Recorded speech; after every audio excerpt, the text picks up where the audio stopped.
रसनालेला रसाविटे घेता घोट अधिक हे आलिकार मरण गाठी गेले तुटी संसारे रसनालेला रसाविटे घेता घोट अधिक हे तुकामुळे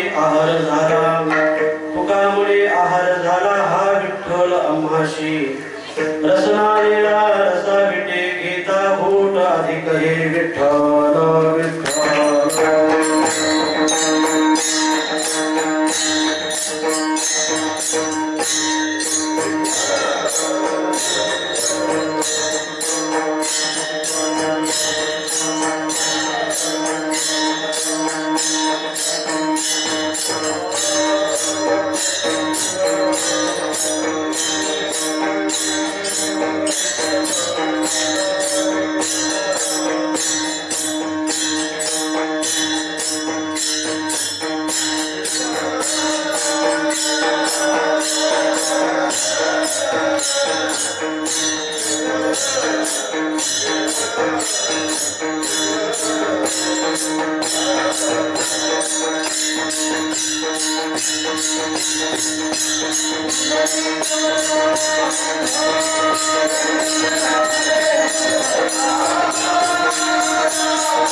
श्रीमंत श्री जगद्गुरु तुकोबाराय यांचा 4 चरणाचा हा अभंग आहे।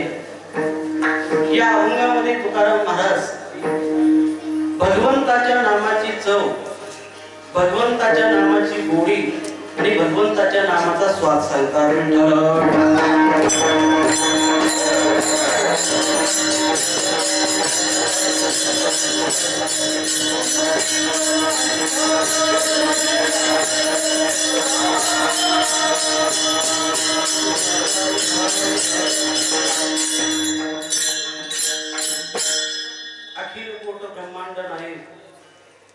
अकारण करुणा करुणालय रुक्मिणी प्राण संजीवन जगदाधार भक्तवत्सल श्री पांडुरंगाच्या असीम कृपेनं श्री संत ज्ञानेश्वर महाराज तुकाराम महाराज आदी करून सर्व संतांच्या आशीर्वादाने सद्गुरु हुंडा महाराजांच्या आशीर्वादाने संपन्न होत असलेला हा सालाबादाप्रमाणे अखंड हरिनाम सप्ताह त्यातली ही आजची कीर्तनाची सेवा गावकऱ्याच्या वतीनं तथा श्री हरी भक्ती परायण रंगनाथ महाराज यांच्या प्रेरणेने माझ्याकडे आली। प्रथमच गावात येण्याचा पहिल्यांदाच योग बरं, पण येताना कळत नव्हतं रस्त्यात खड्डा का खड्ड्यात रस्ता आहे। त्या निमित्ताने गावकऱ्याचे धन्यवाद। या परिसरातून आलेले जी गुणीजन आहेत त्यांचेही धन्यवाद। नाव मला पाठ नाहीत, या वर्षी निघून त्या पुढच्या वर्षी पाठ करून येतो। आमचे मृदंगाचार्य रंगनाथ महाराजांचे चिरंजीव ते आहेत आमचे आनंदीकर होतात ना, काटेवाडीचे महाराज तेही गायक आहेत। जशी सद्गुरुनाथ आपल्याला बुद्धी देतील त्या पद्धतीने आपण सेवा करण्याचा प्रयत्न करू।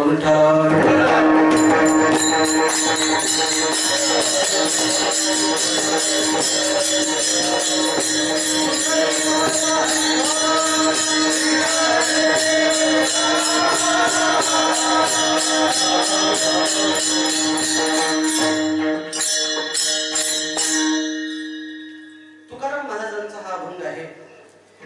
या अभंगामध्ये तुकाराम महाराज भगवंताच्या नामाचा विचार सांगतात। अभंग स्वरूपाने लहान आहे पण भावार्थाने अतिशय महान आहे। काही काही वस्तू दिसायला जरी लहान असल्या तरी शास्त्र सांगतं त्याला लहान मानायचं नाही। सापाला लहान मानायचं नाही, पापाला लहान मानायचं नाही, रोगाला लहान मानायचं नाही, शत्रूला लहान मानायचं नाही, आग्नीला लहान मानायचं नाही, भगवंताच्या नामाला लहान मानायचं नाही, तसंच महाराजांच्या अभंगाला सुद्धा लहान मानायचं नाही। सापाला लहान मानायचं नाही। नागिन नावाचा साप एवढाच असतो, तो जर चावत सुटला तर 12 हत्तीला मरतो, म्हणून सापाला लहान मानायचं नाही। पापाला कधी लहान मानायचं नाही। 3 माणसांनी कधी खोटं बोलायचं नाही। 1 डॉक्टरनं कधी खोटं बोलायचं नाही, 2 साधूनं कधी खोटं बोलायचं नाही, 3 मंत्र्यानं कधी खोटं बोलायचं नाही। चांगली गोष्ट आहे, आपल्या देशातील मंत्री खोटं बोलत फार भोंगी जात बरं का, कुणाची मंत्र्याची फार भोंगी जात। काय झालं, एका पुढाऱ्याच्या बायकोला एक महाराज भेटले आणि महाराज भेटल्यानंतर त्याने विचारलं, का हो म्हटले, पती तुमच्या पती देवाचे आमच्यावरती उपकार आहेत, गावावरती उपकार आहेत, तालुक्यावरती उपकार आहेत, नोहे महाराष्ट्रावरती उपकार आहेत। जसे तुमच्या मालकाचे तुमच्यावर काही उपकार आहेत तसे तुमच्या मालकाचे तुमच्यावर काही उपकार आहेत का? जसे तुमच्या मालकाचे आमच्यावर काही उपकार आहेत तसे तुमच्या मालकाचे तुमच्यावर काही उपकार आहेत का? त्यावेळेस ती पुढाऱ्याची बायको म्हणते, महाराज माझ्या मालकाचे माझ्यावरती भरपूर उपकार आहेत म्हटले। त्या महाराजांनी विचारलं, म्हटले काय उपकार आहेत तुमच्या पतिदेवाचे तुमच्यावरती? त्यावेळेस ती पुढाऱ्याची बायको म्हटली, महाराज त्याने आतापर्यंत बरेच पक्ष बदलले, मला बदलणे हाच मोठा उपकार आहे म्हटले। 3 माणसांना कधी खोटं बोलायचं नाही, डॉक्टरना खोटं बोलायचं नाही, 2 साधूंना खोटं बोलायचं नाही आणि 3 मंत्र्यांना कधी खोटं बोलायचं नाही। डॉक्टर जर लोभापायी खोटं बोलले तर शरीराचा नाश होतो, साधू जर लोभापायी खोटं बोलले तर धर्माचा नाश होतो आणि मंत्री जर लोभापायी खोटं बोलले तर या देशाचा नाश होतो। म्हणून पापाला कधी लहान मानायचं नाही।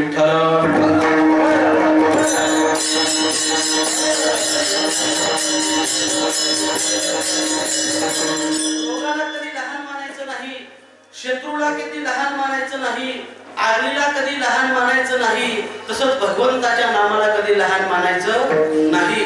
ज्ञानेश्वर महाराजांनी निवृत्तीनाथांना विचारलं की गुरुदेवा, ही जी परंपरा ती आदिनाथापासून चालत आलेली, आदिनाथ गुरु सकल सिद्धांचा, ते परंपरेनं ते नाम माझ्याकडे आलं, तुम्ही मला ते नाम दिलात, पण माझा प्रश्न असा आहे, ते नाम केवढं आहे? ज्ञानदेव पुषे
ज्ञानदेव कुशे निवृत्तीशी चाड गगनामुनी वाड नाम आहे. आकाशापेक्षा जर मोठं काय असेल तर भगवंताचं नाम आहे, म्हणून नामाला कधी लहान मानायचं नाही. तसंच महाराजांच्या अभंगाला सुद्धा लहान मानायचं नाही. स्वरूपाने लहान पण अर्थाने महान असलेला आजचा हा कीर्तनाचा अभंग आहे. या अभंगामध्ये तुकाराम महाराज भगवंताच्या नामाचा विचार सांगतायत. तुकाराम महाराजांचं जीवन जर कुणाला कसं होतं असा कुणाला जर प्रश्न पडला असेल, त्यांनी तुकाराम महाराजांची गाथा वाचावी. तुकाराम महाराजांची गाथा जसं वारकरी संप्रदायाचा पंचम वेद आहे, तुकाराम महाराजांची गाथा जसा उपनिषद आहे, तसं तुकाराम महाराजांची गाथा एक आत्मचरित्रच आहे. तुकाराम महाराजांची गाथा वाचली की तुकाराम महाराजांचं प्रापंचिक चरित्र कळतं. तुकाराम महाराजांचा गाथा वाचला की तुकाराम महाराजांचं व्यवहारिक चरित्र कळतं, आणि तुकाराम महाराजांचा गाथा वाचला की तुकाराम महाराजांचं परमार्थिक चरित्र कळतं. सामान्य माणसाच्या चरित्रामध्ये आणि संतांच्या चरित्रामध्ये फरक आहे. शास्त्र असं सांगतं बघा, साधूच्या चरित्रामध्ये आणि देवाच्या चरित्रामध्ये सुद्धा फरक आहे. शास्त्र असं सांगतं, देवम चरित्र उच्चारेत आणि साधू चरित्र आचरेत. देवाच्या चरित्राचं उच्चारण करायला सांगितलं, चरित्र ते उच्चारावे गेले देवी गोकुळी. पण साधूच्या चरित्राचं उच्चारण नाही, आचरण करायला सांगितलं. वाचा बोलो वेद नीती करू संती केले ते. म्हणजे देवाच्या चरित्रामध्ये आणि संतांच्या चरित्रामध्ये फरक आहे. तुकाराम महाराजांची गाथा वाचली की तुकाराम महाराजांचं प्रापंचिक अवस्था लक्षात येते. तुकाराम महाराजांची गाथा वाचली की तुकाराम महाराजांची व्यवहारिक अवस्था लक्षात येते, आणि तुकाराम महाराजांची गाथा वाचली की तुकाराम महाराजांची परमार्थिक अवस्था लक्षात येते. जिथं अवस्था निर्माण होते त्याला परमार्थ म्हणत जावं. प्रपंचामध्ये व्यवस्थेला महत्व आहे आणि परमार्थामध्ये अवस्थेला महत्व आहे. कशाला म्हणतात व्यवस्था आणि कशाला म्हणतात अवस्था? ऐका, जिथं मायेचा पसारा असतो त्याला व्यवस्था म्हणतात, आणि जिथं ब्रह्मरूपता असते त्याला अवस्था म्हणतात.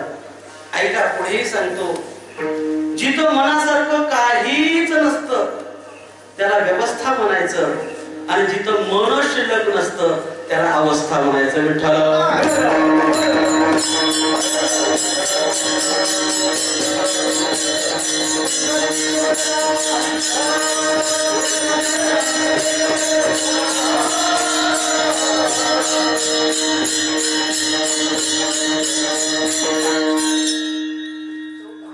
तुकाराम महाराजांनी प्रापंचिक संकटांना तोंड देत देत महाराजांनी आपल्या जीवनामध्ये उच्च कोटीचा आनंद प्राप्त करून घेतला होता. आणि संकट ही माणसाच्या जीवनामध्ये असावी. संकट ही माणसाच्या जीवनाला शोभा आणतात. दुःखामध्ये आपल्याला देवाची आठवण होते, पण सुखामध्ये आपल्याला देवाची आठवण होत नाही.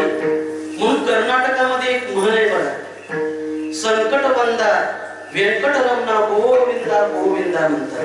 मलाही कन्नड येत नाही बरं का, पण तेवढंच पाठ करून आलं. माणसाच्या जीवनामध्ये संकट असावी, संकट ही संकटामध्येच आपल्या देवाची आठवण होत असते. काय झालं, एक राजा होता आणि त्या राजावरती परचक्र आलं. राजाने विचार केला की आपल्याकडे भरपूर सैन्य नाही आणि आपण कोणत्याही अवस्थेमध्ये त्यांच्याशी आपण लढाई करू शकत नाही. राजा काय केला, पळून गेला, एका गुहेमध्ये जाऊन लपला. आता राजाच नाही म्हटलं तर युद्ध कुठून होणार महाराज? ती परचक्र राजा आला, निघून गेला, परचक्र शांत झालं आणि गुहेतून ज्यावेळेस राजा बाहेर निघायला लागला, पण त्याला त्या गुहेतून बाहेर निघता येईल. आता कोणीतरी आलं पाहिजे, माझा हात धरला पाहिजे, मला कोणीतरी बाहेर काढलं पाहिजे असं राजाला वाटायला लागलं. समोरून माणसं ये जा करायला लागली. राजाने आवाज देण्याचा प्रयत्न केला, पण माणसं काय त्या राजाकडे लक्ष नव्हतं माणसाचं. राजाने इकडं तिकडं पाहिलं, आपल्याला कोणीतरी आलं पाहिजे, बाहेर काढलं पाहिजे, आणि इकडं तिकडं पाहिल्यानंतर राजाचं हात लक्ष आपल्या हाताकडे गेलं. हातामध्ये 2 तोळाची सोन्याची अंगठी होती, हिऱ्याने बनवलेली. ती अंगठी काढली आणि माणसाच्या दिशेनं फेकली महाराज. आणि फेकल्याबरोबर ती माणसाच्या पुढे आले. माणूस असा गुंचीदार महाराज, इकडेही बघितलं नाही, तिकडेही बघितलं नाही, खाली बसला, अंगठी घेतली, खिशात घातली आणि हसणाऱ्याच्या कीर्तनामध्ये येऊन बसला. राजा विचार करतो, अंगठी कशासाठी दिली, अंगठी कशासाठी फेकली? तू माझ्याकडे यावं आणि मला या गुहेतून बाहेर काढावं, पण याने काढला नाही. राजा परत आवाज देण्याचा प्रयत्न करायला लागला. इकडं तिकडं बघितलं, बाजूला दगड होता, तो दगड घेतला आणि त्या माणसाच्या दिशेनं फेकलं महाराज. फेकल्यावर पण माणसानं दगड घेतलं नाही. दगड कुठून आला हे बघितलं, दगडाच्या दिशेनं गेला, राजाला बाहेर काढलं. राजा विचार करतोय, सोन्याची अंगठी फेकली, आपल्याकडे पाहिलं नाही, दगड फेकला, त्याने आपल्या जवळ आलं, आपल्याला बाहेर काढलं. देव सुद्धा असाच विचार करतो, सुख दिलं तर सत्याला पट्टी देत नाही आणि दुःख दिलं तर गर्दी झाल्याशिवाय राहत नाही. म्हणून जीवनामध्ये भगवंताची नामाची जोड असली पाहिजे, म्हणून भगवंताचं नाव आपण घेतलं पाहिजे असं तुकाराम महाराज म्हणतात. विठ्ठल विठ्ठल.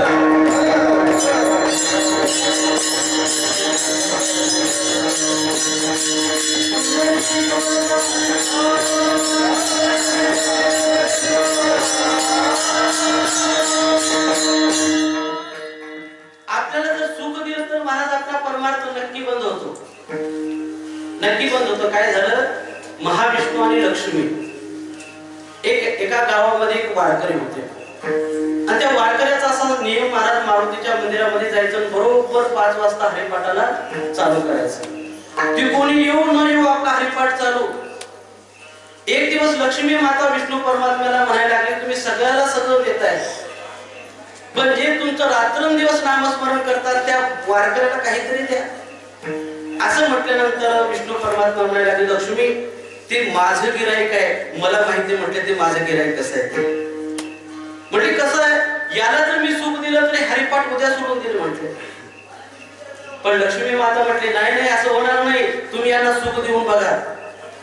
परमात्म्याने सांगितलं काय द्यायचं? म्हटलं, याला 2 एकर जमीन आहे, या 2 एकर जमिनीमध्ये फुल बोरला पाणी लागू द्या म्हटले.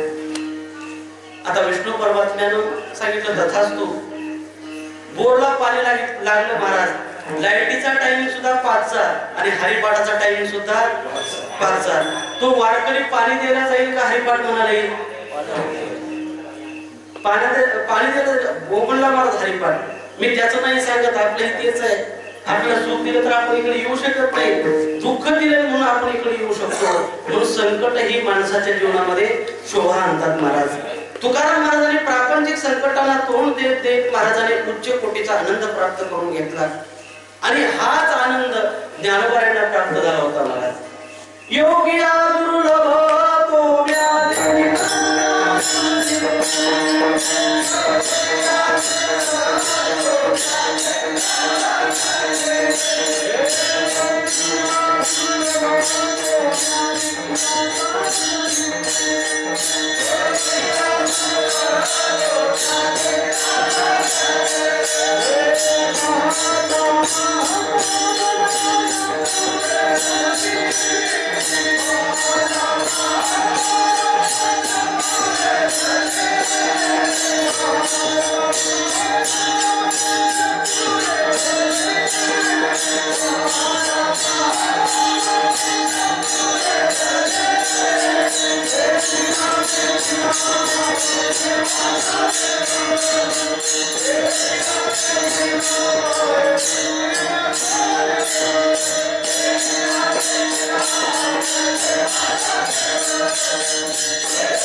प्राप्त करून घेतला, जो आनंद तुकोबाराने प्राप्त करून घेतला, तोच आनंद ज्ञानोबारायांना झाला. महाराज ज्ञानोबाराय म्हणतात, योगिया दुर्लभ तो म्या देखीला साधनी. योगियाला दुर्लभ असणारा परमात्मा, जपियाला दुर्लभ असणारा परमात्मा, तपियाला दुर्लभ असणारा परमात्मा मी पाहिला म्हणतात. पाहिला म्हणतात. एखादी वस्तू दुर्लभ होती तीन कारणाने होती माहिती. एक तर ती वस्तू आपल्यापासून लांब असावी तर दुर्लभ आहे एक. त्या वस्तू प्राप्त करण्यासाठी जर आपल्याकडे साधन नसेल तर ती वस्तू दुर्लभ आहे दोन. आणि त्या वस्तूमध्ये आपल्यामध्ये काही प्रतिबंध असेल तर वस्तू दुर्लभ आहे तीन. ज्ञानोबा म्हणतात की मी तो देव पाहिला. देव काय म्हणतात? पाहिला. सामान्य माणसाची दृष्टी ही आकारावर असते, संतांची दृष्टी ही निराकारावर असते. सामान्य माणसाची दृष्टी ही उपाधीवर असते, संतांची दृष्टी हे चैतन्यावर असते. सामान्य माणसाची दृष्टी हे बाह्यरंगावर असते आणि संतांची दृष्टी हे अंतरंगावर असते. काय झालं, मी एका गावात कीर्तनाला गेलो आणि कीर्तनाला गेल्यानंतर मला म्हाताऱ्या माणसापाशी बसायची सवय. कीर्तनाला गेल्यानंतर म्हाताऱ्या माणसापाशी आजीपाशी बसलो. आता काहीतरी बोलावं लागतं म्हणून त्या आजीची चौकशी चालू केली. मी आजी म्हटले, तुम्हाला मुलं किती? काय गरज आहे का? तरी त्यांना विचारलं, तुम्हाला मुलं किती? ते म्हटले, महाराज 4 मुलं आहेत मला. काय करतात? ते म्हटले, पहिला मास्तर आहे, दुसरा वकील आहे, तिसरा शेती करतो म्हटले आणि चौथा काय करतो म्हटल्यानंतर ती म्हातारी गप्पच बसली. आता तर मी चहा पिऊन निघून जावं की नाही. ती म्हटलं, आजी तुम्हाला 4 मुलं, पहिला शिक्षक आहे, दुसरा वकील आहे, तिसरा शेती करतो आणि चौथा काय करतो? त्या म्हातारीने सांगितलं, तुझ्यासारखं बोंबलत फिरते म्हटले. आणि त्या गावामध्ये आजीला गेलो. आजी, गावात अखंड हरिनाम सप्ताह चालू आहे. हो म्हटले, महाराज तुम्ही कीर्तनाला जाता का? म्हटले, हो जातो. जाते म्हणले महाराज. मग रात्री कोणते महाराज होते? त्या आजीने सांगितलं, महाराज लय मोठे महाराज होते म्हटले. मी म्हटलं, आजी रात्रीच्या कीर्तनकारांनी कोणता अभंग घेतला होता? ती म्हातारी म्हटलं, तसलं राहत नाही म्हटले आमच्या लक्षात.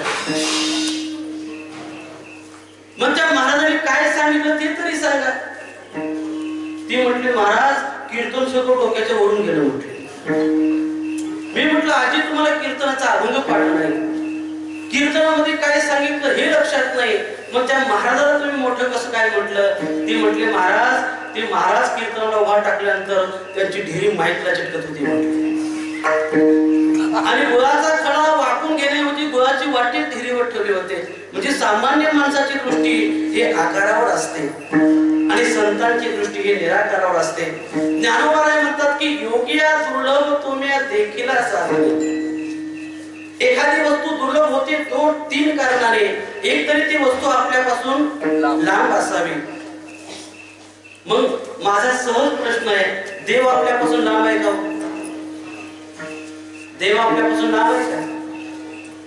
देव आपल्यापासून लांब नाही. देव आपल्या जवळ आहे, आपण देवाच्या जवळ नाही. देव आपल्या जवळ आहे, आपण विकाराच्या जवळ आहे. देव आपल्या जवळ आहे, आपण पंच विषयाच्या जवळ आहे.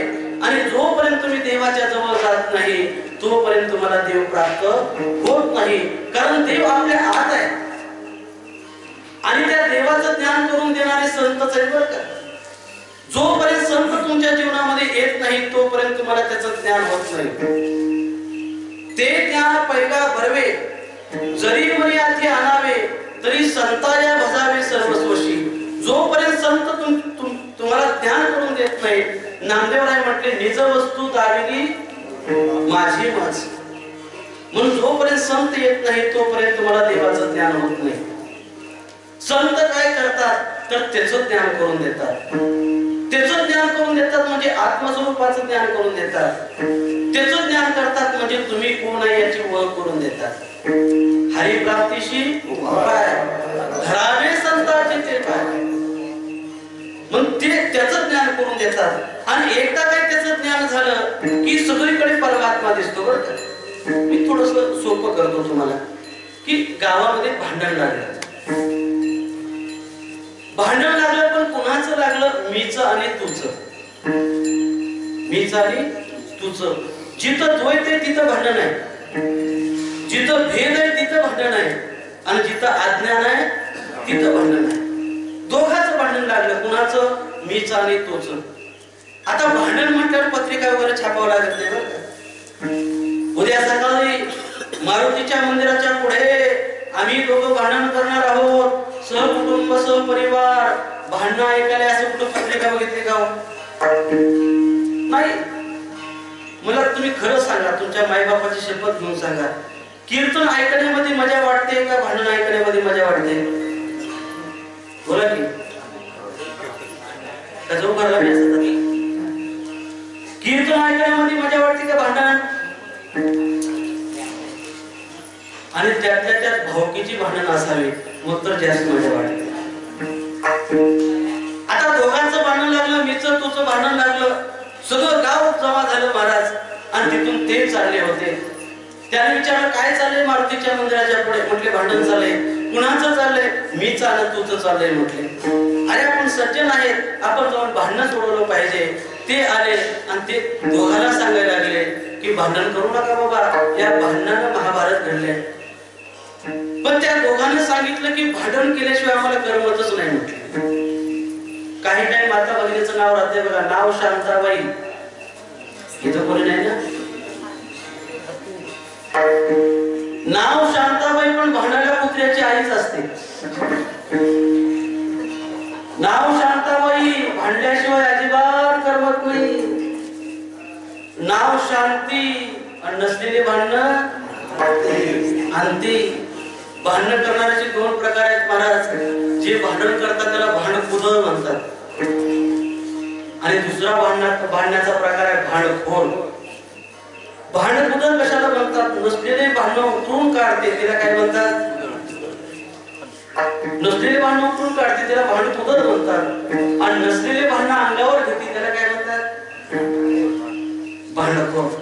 दोघांचं भांडण लागलं. ते आले आणि त्यांना सांगितलं भांडण करू नका, या भांडणानं महाभारत घडले बाबा. त्यांनी सांगितलं की भांडण केल्याशिवाय आम्हाला करमत नाही. ते म्हणाले जरूर भांडण करा, पण दोघांच्या मध्ये मला घ्या. आता उत्तर आहे का? भांडण कुणाचं चाललं होतं? मीच आणि तूच. सोडवायला कोण आलं? ते आलं. मीच्या तूच्या मध्ये ते घाला. वाक्य कसं होतं हो? मी ते तू, तू ते मी, मी ते तू, तू ते मी. त्याचं ज्ञान झालं की मी निघून जातो, त्याचं ज्ञान झालं की तू निघून जातो. म्हणून मी तू पण जाऊ दे दुरी, एकची घोंगडी पाहतो हरी. आणि त्याचं ज्ञान होणं म्हणजे आत्मस्वरूपाचं ज्ञान होणं, आणि त्याचं ज्ञान होणं म्हणजे देवाचं ज्ञान होणं. पण देव जवळ असून सुद्धा त्याचं आपल्याला ज्ञान नाही. म्हणून ज्ञानोबा म्हणतात योगी या दुर्लभ. पहिला मुद्दा. दुसरा मुद्दा, देव दुर्लभ का? त्याचं दुसरं कारण सांगितलं की ते साधन प्राप्त, ती वस्तू प्राप्त करण्यासाठी जर आपल्याकडे जर साधन नसेल तर ती वस्तू दुर्लभ आहे. दोन. एक माणूस कापड दुकानामध्ये गेला. कापड दुकानामध्ये गेल्यानंतर सांगितलं सगळ्यात महागाचा कापड काढा म्हटले. त्याने 1,500 रुपये मीटरचा कापड काढला. पसंत आहे का? म्हटले पसंत आहे. घ्या ना. घेतला तर पण माझ्याकडे पैसेच नाहीत म्हणला. पैसे नसल्यावर कापड घेता येईल का? नाही. तसं देव प्राप्त करायचं आहे, तुमच्याकडे साधन नाही का? देवे दिला देह भजनानो मोठा, तो या झाला फाटा बाधिकेचा. शरीर उत्तम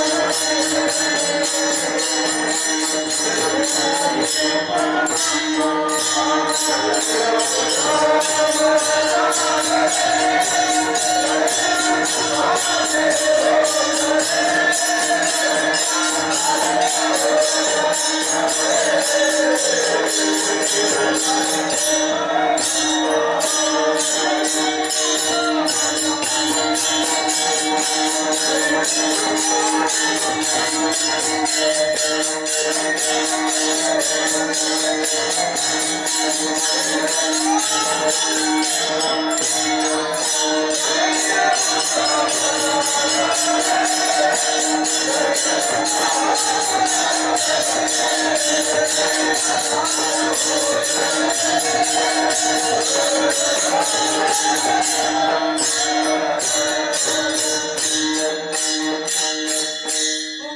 आपल्याला प्राप्त करून घ्यायचा आहे, पण तुकोबाराय म्हटले शरीर उत्तम चांगले, पण केव्हा शरीरे साध्य होय केले, शरीरे साधले परब्रह्म. या शरीराने जर परब्रह्माची जर प्राप्ती केली तर ते शरीर उत्तम चांगले. म्हणजे प्राप्त करायचंय, भगवान परमात्म्याला प्राप्त करायचं. वस्तू दुर्लभ का म्हणतात? कारण ते प्राप्त करण्यासाठी आपल्याकडे साधन आहे, पण साधन असून सुद्धा आपण प्राप्त करून घेत नाही, म्हणून ज्ञानोबराय दुर्लभ म्हणतात करून. आणि तिसरं कारण आहे, त्या वस्तूमध्ये आपल्यामध्ये काही प्रतिबंध असेल तर वस्तू दुर्लभ आहे. 3, त्या वस्तूमध्ये आपल्यामध्ये प्रतिबंधाचं कशाचा असेल तर विकाराचा आहे, अज्ञानाचा आहे आणि भ्रमाचा आहे. जोपर्यंत हे विकार आहेत तोपर्यंत तुम्हाला परब्रह्माची प्राप्ती होत नाही. तुकोबाराय म्हटले, तुका म्हणे देह भरिला विठ्ठले, पण केव्हा कामा क्रोध गेले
प्रतिबंध आहे, कामाचा प्रतिबंध आहे, क्रोधाचा प्रतिबंध आहे, लोभाचा प्रतिबंध आहे. तुकाराम महाराज म्हटले, हे काम आणि क्रोध लोभ हे मी घालवले. काम क्रोध लोभ निमाले ठाईची अवघी आनंदाची सृष्टी झाली. पण महाराज हे काम क्रोध घालवण्यासाठी तुम्ही नेमकं साधन काय केलं? महाराज म्हटले, बोलावा विठ्ठल, पाहावा विठ्ठल. साधन काय केलं? भगवंताचं नाव घेतलं. महाराज कळालं आम्हाला आमच्यामध्ये आणि त्याच्यामध्ये विकाराचा प्रतिबंध आहे, तो विकाराचा प्रतिबंध घालवला पाहिजे, भगवंताची प्राप्ती करून घेतली पाहिजे. आम्हाला हे कळालं.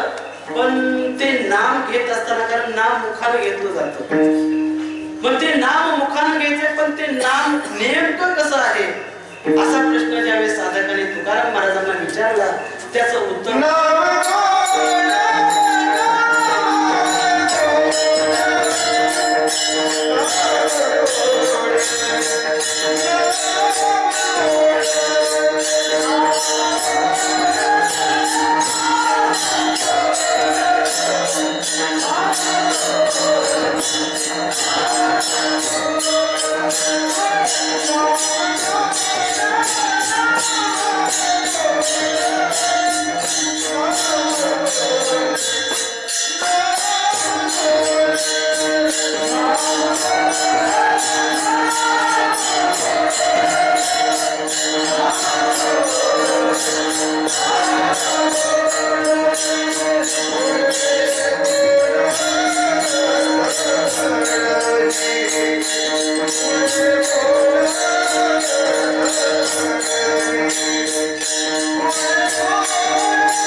गोड नाम गोड. महाराज एकदा म्हणत नाहीत नाम गोड, कितीदा म्हणतात? दोनदा म्हणतात. का म्हणतात? कारण काहीची सुरुवात गोड असते पण परिणाम मात्र कडू असतो. काहीची सुरुवात कडू असते, परिणाम गोड असतो. काहीची सुरुवात ही कडू असते आणि परिणाम ही कडू असतो. आणि काहीची सुरुवात ही गोड असते आणि परिणाम सुद्धा गोड असतो. मी सांगतो, काहीची सुरुवात गोड आहे पण परिणाम मात्र कडू आहे. विष, विष कसं आहे? विष कसं आहे? बोला की. कडू आहे, घेतलं का? विष कडू आहे म्हणतात, पण मी विष कडू म्हणत नाही, मी विष गोड आहे म्हणतो. मग परत प्रश्न होतो, महाराज तुम्ही घेतलंय का? मी घेतलं नाही, पण माझा विश्वास ज्ञानोबा रायावरती. ज्ञानोबाची ओवी देतो म्हणजे तुमच्या लक्षात येईल. ज्ञानोबा राय म्हणतात की पापा विषयाची मधुरता. विष कसं आहे? मधुर म्हणजे कसं आहे? गोड आहे महाराज. पापा विषयाची मधुरता झणे उपजे आवडे चित्ता, परी परिणाम विचारता प्राण हरे. विष घ्यायला गोड आहे, सुरुवात विषयाची सुरुवात गोड आहे, पण परिणाम परिणाम विचारित प्राण हरे, ते प्राणाचा हरण करतं. म्हणून सुरुवात गोड, परिणाम कडू, पहिला प्रकार. दुसरा प्रकार सुरुवात कडू आणि परिणाम गोड. औषध कसं असतं? औषध कडू असतं पण परिणाम काय करतं? रोग निवृत्ती करतं. म्हणजे सुरुवात कडू आहे आणि परिणाम मात्र गोड आहे. तिसरा प्रकार असा आहे की सुरुवात ही कडू आहे आणि परिणाम ही कडू आहे. जे सरकार मान्य दुकानामध्ये मिळतं त्याला त्याची सुरुवात ही कडू आहे. कडू आहे की नाही? तुम्ही म्हणा मला तुम्ही कसं काय सांगताय? कारण सरकार मान्य दुकानामध्ये जाऊन माणसं पिताना तोंड उघड करतात म्हणून सुरुवात कडू आहे. आणि 40 वर्षाच्या अगोदरच मरतात म्हणून परिणाम कडू आहे महाराज. आणि भगवंताची नामाची सुरुवात ही गोड आहे आणि परिणाम सुद्धा गोड आहे. गोड तुझे रूप गोड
भगवंताचं नाम सुरुवातीला ही गोड आहे आणि परिणाम सुद्धा गोड आहे. मुखी नाम हाती मोक्ष ऐसा साक्ष भूतांची. म्हणजे सुरुवात ही गोड आहे आणि परिणाम सुद्धा गोड आहे. मग भगवंताचं नाम हे गोड आहे असं ज्ञानोबा तो गोड आहे म्हणतात.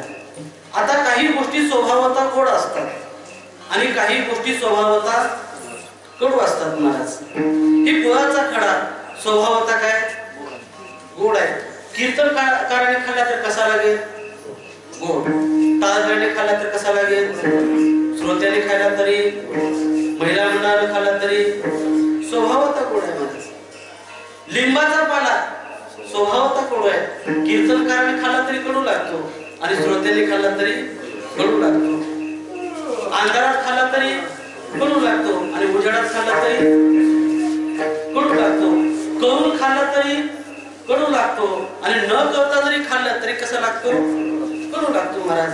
काही गोष्टी स्वभावतः गोड आहेत आणि काही गोष्टी स्वभावतः कडू आहेत. तसं भगवंताचं नाम हे स्वभावतः गोड आहे. भगवंताचं नाम कसं आहे? स्वभावतः गोड आहे. पण ते भगवंताचं नाम आम्हाला गोड लागत नाही याचं कारण काय? भगवंताचं नाम स्वभावाचा गोड आहे, पण ते आम्हाला कडू, कारण नामामृत गोडी वैष्णवाला योगिया साधने जीवन करा. वैष्णवाला ते नाम गोड लागतं, मग आम्हाला का कडू लागतं? याचं उत्तर असं आहे महाराज, कारण काही गोष्टी स्वभावाचा कडू जरी असल्या आणि तेच बिघडत असतात बरं. आता आमच्या माता भगिनी दोडक्याची भाजी करतात, दोडक्याची भाजी करतात, पण दोडका चिरता चिरता जर एखादा कडू दोडका जर भाजी मध्ये गेला, भाजी कशी होते हो? बोला की कडू होते. मी त्या कडू दोडक्याचं सांगत नाही, गावात एक कडू दोडका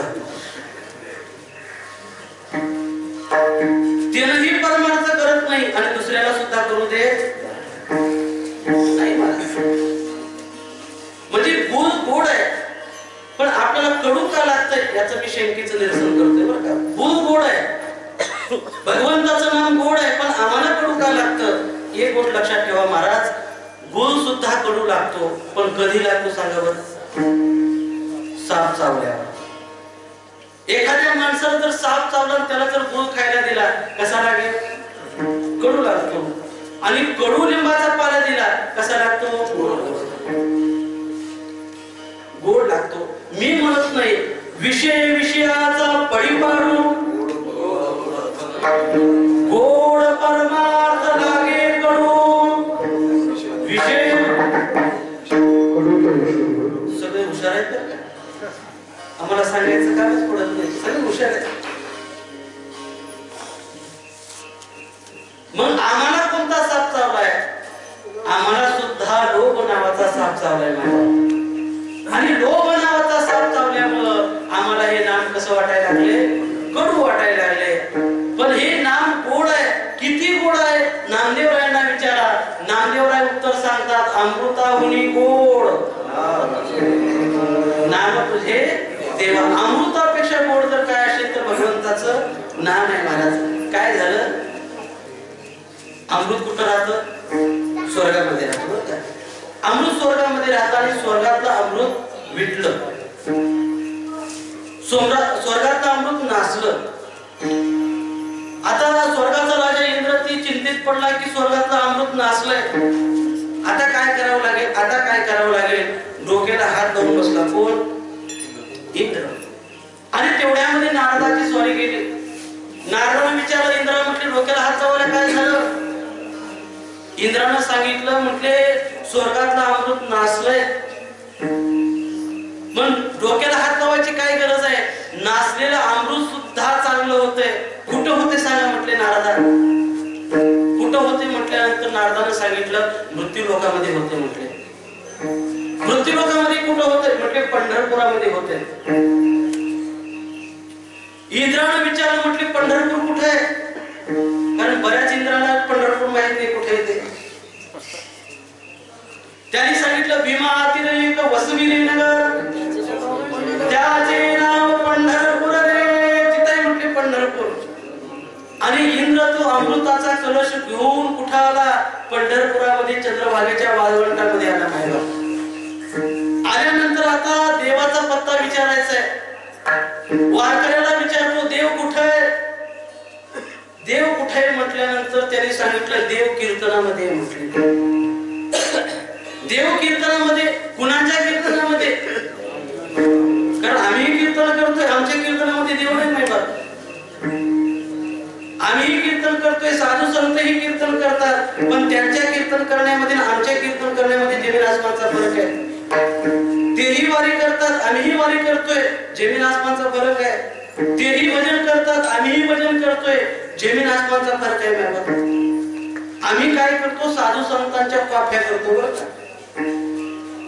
साधू संत कीर्तन करतात म्हणून आम्ही कीर्तन करतोय. कीर्तन करतात ते शांत असतात असं काही नाही. संत कीर्तन करतात.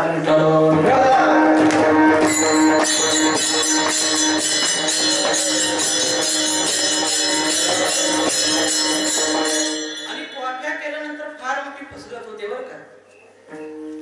घड्याळ पुढे चालले, बरोबर 11 वाजता संपवायचं मला. कॉफ्या केल्यानंतर फसगत होते. एका गावामध्ये 2 मुलं होते. एकाचं नाव राम, दुसऱ्याचं नाव श्याम. राम शाळेमध्ये हुशार होता महाराज, बरोबर बरोबर बरोबर आपल्याला पेपर लिहायचा आणि श्यामला सुद्धा लिहून द्यायचा महाराज. राम पास झाला की श्यामही पास व्हायचा. असं करत करत 10वी ला गेले. योगायोगाने दोघांचा नंबर पाठोपाठ आला. रामने बरोबर बरोबर आपला पेपर लिहिला आणि श्यामला सुद्धा लिहून दिला महाराज. रामही पास झाला, श्यामही पास झाला. पण श्यामनं सांगितलं, रामा तुझे अनंत उपकार माझ्यावरती आहेत. मला मराठी येत नाही, इंग्रजी कळत नाही आणि गणिताची अक्कल नाही म्हटले, पण तुझ्यामुळे मी पास झालो. पण इथून पुढे काय करायचं, काय करायचं म्हटल्यानंतर त्या रामनं सांगितलं, एक करायचं म्हटले की आपण पुण्यासारख्या शहरामध्ये जाऊ आणि कंपनीमध्ये कामाला लागू. हे राम श्याम कुठे निघाले? पुण्याला. कंपनीमध्ये निघाले. कंपनी मालकाने सांगितलं, तुम्हाला कामाला घेतो पण काही प्रश्न विचारतो म्हटले. त्या प्रश्नाचं उत्तर जर तुम्हाला बरोबर देता आलं तर कामाला घेतो, नाहीतर घेणार नाही. राम निघाला महाराज आणि श्यामनं पाठीमागून शर्ट धरला.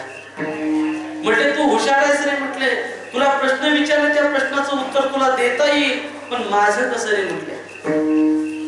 श्याम म्हणायला काही हरकत नाही, तू मध्ये जा, परीक्षक तुला प्रश्न विचारतील, मी दाराला कान लावतो म्हटले कवाडाला, आणि ते मोठ्यानं उत्तर दे, तेच ऐकतो. मध्ये गेले की तेच सांगतो म्हटले. राम मध्ये गेला. राम मध्ये गेल्यानंतर परीक्षकाने पहिला प्रश्न विचारला की भारताचे पंतप्रधान कोण? भारताचे पंतप्रधान कोण म्हटल्यानंतर राम हुशार होता, त्याने उत्तर दिलं नरेंद्र मोदी. परीक्षकाने दुसरा प्रश्न विचारला की भारत स्वतंत्र केव्हा झाला? त्यांनी सांगितलं 1942 ला चळवळ सुरू झाली, 1947 ला स्वतंत्र झाला म्हटले. आणि तिसरा प्रश्न विचारला, पृथ्वी कोणत्या आकाराची आहे? रामने उत्तर दिलं की शास्त्रज्ञ शोध घेतात, पण त्यांनाही शोध लागला नाही. परीक्षकाने सांगितलं जा म्हटले उद्या कामाला ये. राम बाहेर निघाला. श्यामने कवाडाला कान लावला होता महाराज. घोकणपट्टी चांगली झाली होती, छाती काढूनच मध्ये गेला. राम बाहेर आला आणि श्याम मध्ये गेला महाराज. परीक्षकाने पहिला प्रश्न विचारला, तुझं नाव काय? तुझं नाव काय म्हटल्यानंतर घोकणपट्टी चांगली झाली होती, मोठ्याने सांगितलं नरेंद्र मोदी.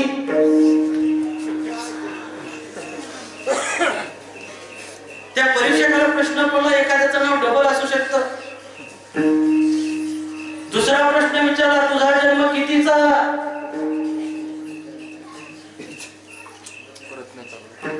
ते म्हटले 1947 ला स्वतंत्र झाले म्हटले. परीक्षकाला राग आला. रागाच्या भरामध्ये म्हटला, मूर्ख आहेस का? ते म्हटले शास्त्रज्ञ शोध घेतात, पण त्यांनाही शोध लागला नाही. मी त्याचं नाही सांगत, आमचं ते झाले. संत कीर्तन करतात म्हणून आम्ही कीर्तन करतोय. इंद्रानं विचारलं, म्हटलं देव कुठे आहे? म्हटले नामदेवाच्या कीर्तनामध्ये आहे. अरे कीर्तनामध्ये तर भरपूर लोक असतात, नेमका देव कोणता ओळखायचा? त्यांनी सांगितले कीर्तनामध्ये उभा आहे तो देव ओळखायचा. अरे कीर्तनाला का कमी उभा राहतात का? सगळे टाळकरी, त्याच्यामध्ये कोणता ओळखायचा? जो जास्त नाचतो तू कोण आहे? नामदेव कीर्तनाला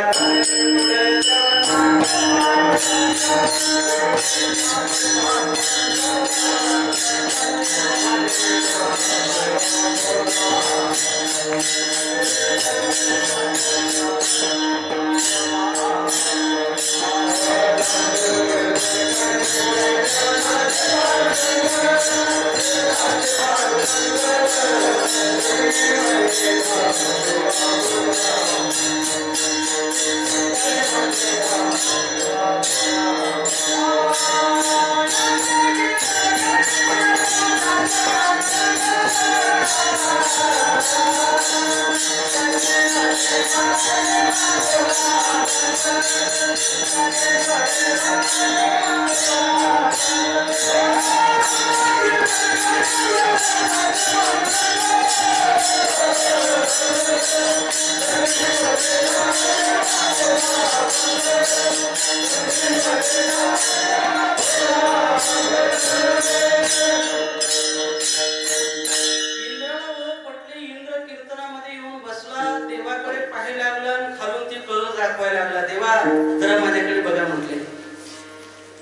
देवा माझ्याकडे बघा म्हटल्यानंतर देवानं सांगितलं मालकाचं कीर्तन चालू आहे. कोण म्हणतोय? देव म्हणतोय नामदेवरायला मालक मालकाचं कीर्तन आणि कीर्तनामध्ये बोलायचं नाही. आणि जे कीर्तनामध्ये बोलतात ते पुढच्या जन्मामध्ये बेंडू होतात. हे लक्षात ठेवा.